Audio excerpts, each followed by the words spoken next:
Assalamualaikum warahmatullahi wabarakatuh. Perkenalkan, nama saya Ananta Triwansa dengan NPM B1A022306. Di sini akan menjelaskan materi terkait dengan pemidanaan restitutif, pemidanaan retributif, dan pemidanaan restoratif. Pemidanaan restitutif adalah bentuk pemidanaan yang berfokus pada pemulihan kerugian korban akibat tindak pidana yang dilakukan oleh pelaku. Berbeda dengan pemidanaan retributif atau pembalasan yang menitik beratkan pada penghukuman pelaku. Pemidanaan restitutif bertujuan untuk memperbaiki atau mengganti kerugian yang diderita oleh korban. Restitutif dalam konteks ini merujuk pada kewajiban pelaku untuk memberikan ganti rugi kepada korban, baik dalam bentuk material, uang atau barang, maupun non-material, pemulihan nama baik, permintaan maaf, atau rehabilitasi korban. Prinsip-prinsip pemidanaan restitutif.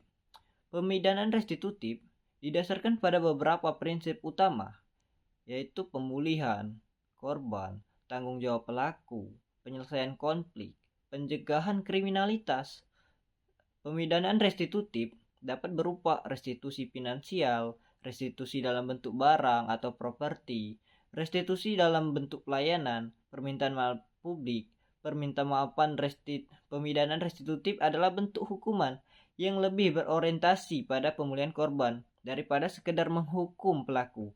Meskipun memiliki banyak manfaat, implementasinya masih memerlukan dukungan kebijakan yang lebih kuat agar dapat diterapkan secara efektif dalam sistem peradilan pidana. Yang selanjutnya, pemidanaan retributif. Pemidanaan retributif adalah teori pemidanaan yang berfokus pada pemberian hukum setimpal kepada pelaku kejahatan sebagai bentuk pembalasan atau perbuatannya.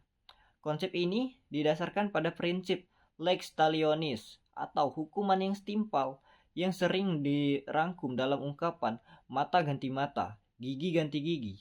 Pemidanaan ini menitik beratkan pada aspek moral dan keadilan, di mana seorang pelaku kejahatan harus menerima konsekuensi yang sebanding dengan tindakannya, tanpa mempertimbangkan aspek rehabilitasi atau pemulihan korban secara langsung. Prinsip-prinsip pemidanaan retributif didasarkan pada beberapa prinsip utama. Yang pertama, proporsionalitas, tanggung jawab moral, kepastian hukum, pencegahan umum atau general deterrence, pencegahan khusus, special deterrence. Bentuk-bentuk pemidanaan retributif dapat diwujudkan dalam berbagai bentuk hukuman tergantung pada tingkat kejahatan yang dilakukan, yaitu hukuman mati, hukuman penjara, hukuman cambuk atau hukuman fisik, denda, dan pekerjaan sosial. Pemidanaan retributif adalah model pemidanaan yang bertujuan memberikan hukuman yang setimpal kepada pelaku kejahatan sebagai bentuk pembalasan.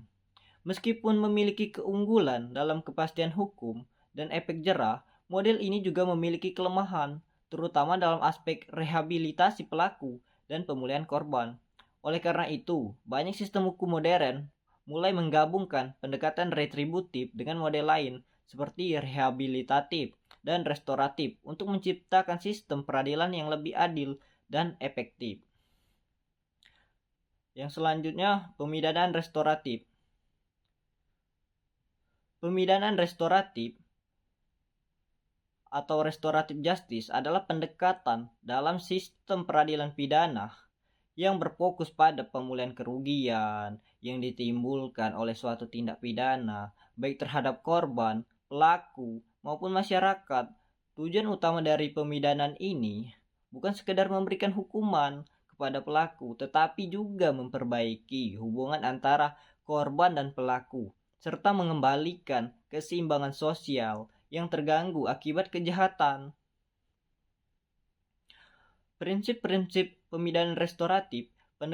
Pendekatan restoratif didasarkan pada beberapa prinsip utama. Yang pertama, pemulihan kerugian, partisipasi semua pihak, reintegrasi sosial, penyelesaian di antara luar pengadilan.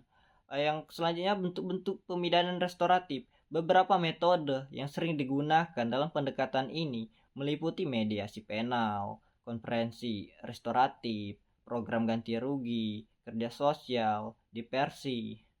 Pemidanan restoratif merupakan pendekatan alternatif dalam sistem peradilan pidana yang menekankan pemulihan dan keadilan bagi semua pihak yang terdampak oleh suatu tindak pidana. Meskipun memiliki banyak manfaat, penerapannya masih menghadapi berbagai tantangan yang perlu diatasi melalui peningkatan regulasi, sosialisasi, serta dukungan dari semua pihak, termasuk aparat penegak hukum, masyarakat, dan pemerintah.